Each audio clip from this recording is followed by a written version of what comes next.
Hey everybody, how you doing?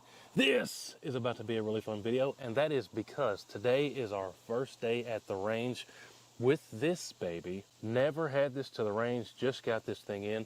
I've got a bunch of goodies on here I'm going to show you up real close, but we're going to get it sighted in, take it back to 100 yards, test this initial tune that I've put on here, and then we're going to go from there. But you guys saw this thing when I first picked it up.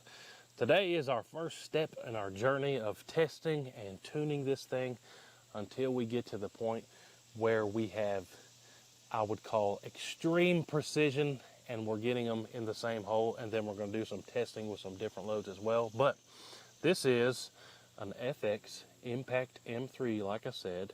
This one is in 30 caliber. But let me get it over to the bench here, show you everything up close what we got on here, show you my initial tune, show you the slugs I'm going to be sending out of it, and then we're going to sight it in, go back to 100 yards, and just see how this tune works out for us. Should be pretty cool. I'm excited. Let's go get it set up. Alright, so let me show you this thing and how I've got it set up out here in the sun here. First, on the top, I have an Element Titan 5 to 25 by 56 first focal plane. Really nice piece of glass. Where should we go next? Up front, I have a top mount GRS bipod. Pretty cool. I've got the shusher there on the end. This is what I brought out today for us to test this tune out on these. These are Javelins, and they are 56 grainers. These have two different regulators. So this is the tank pressure right here. Goes up to 250 bar max pressure. Then, let me spin it around. Then we've got a gauge here. Then we've got a gauge back here. So this is our regulator number one. You can see for this test, I've got it just a smidge under 190 bar. And then let me show you the back regulator. I've got the second regulator set dead on at 150. So our first test is right around 190, then 150 on that regulator. And I think for these slugs, that tune should be a good start. If not, we'll find out real quick. Just like anything else, we got to get this thing sighted in. Like I said, I just got it, so let's get it on paper real quick at 10 yards, probably make an adjustment or two. Then we'll go back to 100 and see how this tune is for those 56 grain slugs out of this Impact M3. Should be pretty cool. I'm excited. All right, so before we go any further, I'm going to go ahead and fill this tank up to max, which is 250 bar. Now, to fill it up on the M3, it's right here at the front of the tank and below it. This did come with a different nozzle that's a little bit longer than the one that came with my compressor, so I went ahead and swapped that off, and that'll give us a little bit easier to get up in that well and disconnect it. But this is my Nomad 2 compressor. I'm going to get the power turned on here, and I'm going to set this to shut off at 250 bar, shade underneath 250. Then I'm going to fill this tank up to the max pressure, 250 bar. Be back in a second. Alright, you can see there on the gauge, we got the tank sitting right on the max pressure of 250 bar. So now, I'm going to take some flings here, just at 10 yards on this paper plate, and see where we're at before we take it back to 100 yards. Now, just to show you kind of how I sight things in real quick, at 10 yards I'm going to be aiming here, and I want my slug to be hitting close to this. Get it pretty close, then we'll be ready to go back to 100 yards. You guys that watch this show know we get all of our air-powered equipment from Pyramid. They've got everything under the sun. They're the largest online distributor for the air bing bangs, everything from 177 up to stuff like this and stuff even larger. Hunting, competition, whatever you need, plinking, go check out Pyramid, and I guarantee you they're gonna have it.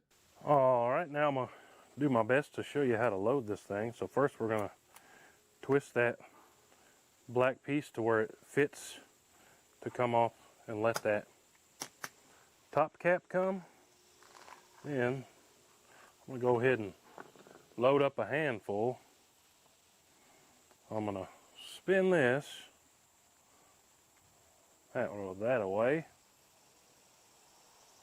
We might as well load it all the way to the top. So I'm gonna put them in.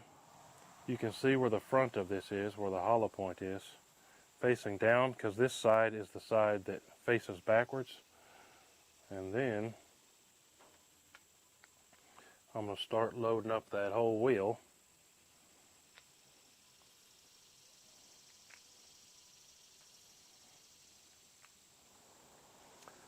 All right, now that I've got that completely full, I'm going to put the plastic piece back on just like I had it. It's really only one way to put it on there. There we go. Then I'm going to turn it 2 clicks just like it was before I took it apart.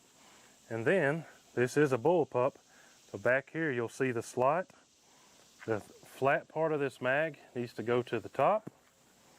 You're going to slide it in there with the flat part up against the top. Be kind of gentle with it. Aha. I didn't have the action open. Kind of need that. And then you'll feel it click in there, and then you're ready to go. So let's go ahead and take one at 10 yards and see where we're at. All right, so we're kind of back here in the shadows, but you guys can see what I'm doing. I've got my target at 10 yards there. I'm gonna do my best to give us a good squeeze here and see where we're at. I don't need all 25 zoomies for 10 yards. Let's go down to 5. All right, so I was aiming at the top and I kind of split the difference. So I'm actually gonna leave it right there, not touch it. And let's go ahead and go back to 100. That'll be close enough to get us on paper. We make up a target for us at 100 yards and we'll get to going. Man, I'm excited. This thing's sweet. All right, now here we go, back at 100 yards. So you guys saw at 10 yards, our left to right was just about perfect. We're about to see how far off the up and down is at 100 yards. So normally I would probably try this at 50 yards first and group it, but hey, here at this range, all I have is 100. So also, I forgot my squeeze bag for my rear bag, but I had a towel and I think it's just gonna do us just about as good as my squeeze bag anyways. So let's start flinging them. So that was about a ½ inch right and 2 or 3 inches above where I was holding. Let's go ahead and send another one. Oh, that's working on a pretty decent group there, about a ½ inch group. Let's go ahead and send one more. Now, just for sake of reference, those circles that I've drawn, that's a penny that I traced, which is about 3/4 of an inch. We'll send a third here. All right, so right off the jump, that's maybe just under an inch group. Now, let me go ahead and adjust the scope. I'm gonna do a group of 3 here before I touch the scope. Still getting used to this trigger. Now that group, that looks like about a ½ inch group. I'm gonna go ahead and click it left 1. Let's click it left 2. Now let's go to the top right target. Do another group of 3 here. Not a ton of wind, but we have a little bit of wind today. All right. Had one of those a bullseye, so I think I'm gonna leave the scope where it's at.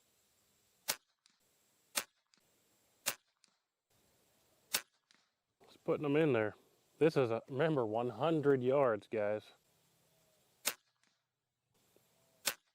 That one threw one out. That might have been me. It might have been a bad slug. Just putting them in there, guys. I'm able to hit a penny pretty much 100% of the time almost.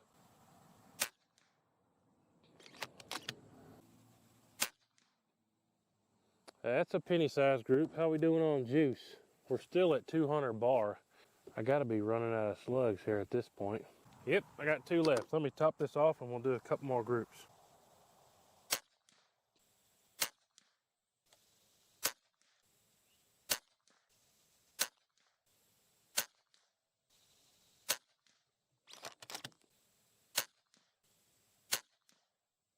Now that one opened up a bit. I don't know if that was me or if my gauge is now down to about 170 bar, so we're losing some juice here.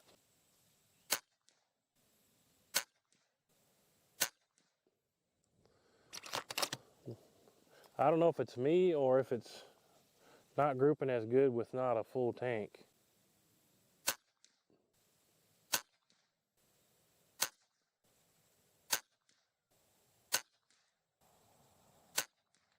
All right, now let's go take a look at those groups up close, and I'm going to fill this tank back up and get some chronograph readings with this tune so we have the data on it. All right, so now I've got the tank back up to 250 bar, and I'm just gonna send one over the chronograph and see what speeds we get here. From what I read, the sweet spot is between 850 feet per second and 1,000 feet per second. So I'm assuming this is going to be somewhere in between there. Don't hit the chronograph. 942, let's send another one.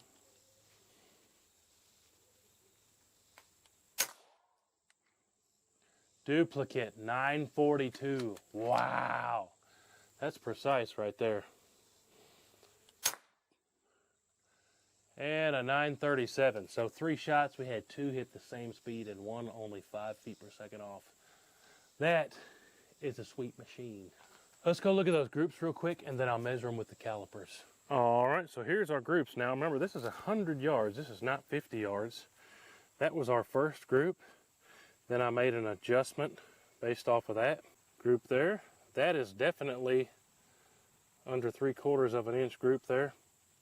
Then I'll just give you a quick scan of all the groups we did. Remember, those circles are a penny, which is 3/4 of an inch there. I don't know. Seems like at the beginning my groups were doing better, and then towards the bottom they weren't doing quite as good. But let me measure all those with the calipers. Before I forget to tell you, remember, I'm new to this, so I told you I've got 190 on regulator number 1 and then 150 on this regulator. Well, the quick tune settings I've got on here is 4 on the roller and then 16 on the wheel, just to document that. All right, so back at the house with my calipers, how did we do? So I'll tell you the truth. When I was out there at the range, 100 yards, in my mind, I was thinking, yeah, this is okay, but we're really going to have to work to tune this better. Well, after I measured these, it's pretty impressive, especially 100 yards with an air gun. Now, let me show you what we did here. So I'll show you right off the bat. My best group of those, I did 12 groups, was a .32 inch group. I don't care who you are, that's incredible in anybody's book with anything at the range at 100 yards, .32. The worst was 1.22. All in all, that's not too terrible. The average of 12 groups at 100 yards is .78. And again, I didn't top off the tank at any point. Every single one of these in this whole video was off of one tank fill. Except for there at the end, I refilled it for the chronograph. So just to show you these measurements, remember, those circles are a penny. .59. .75, .83, right there. Then a 1.22, that was our worst one. That was my worst group. .75, my first 3, testing it out, was a .82. .79 over there. .62, pretty impressive. .32, that was our best group. 2 in that hole right there and 1 right next to it. .91. 1.06, 0.77, 0.78. So had only 2 out of that entire group larger than 1 inch. Like I said, I don't care who you are. An average of a 0.7 is pretty impressive with rimfire, with centerfire, and with these slug slingers too. But hey, first trip to the range with that FX Impact M3 0.32 inch group, I'm impressed. I've still got to practice a whole lot. I'm not calling that the tune for that 56 grain loading, but I'm calling it pretty good and pretty impressive. 0.7 inch average. I know we can do better. I'm going to try to find the absolute best tune for that one. But stay tuned. I'm going to be doing a whole lot more with that Impact M3. Different slugs. We're going to see what kind of precision we can really squeeze out of that. I think we can do better than an average of 0.7. But hey, appreciate y'all watching.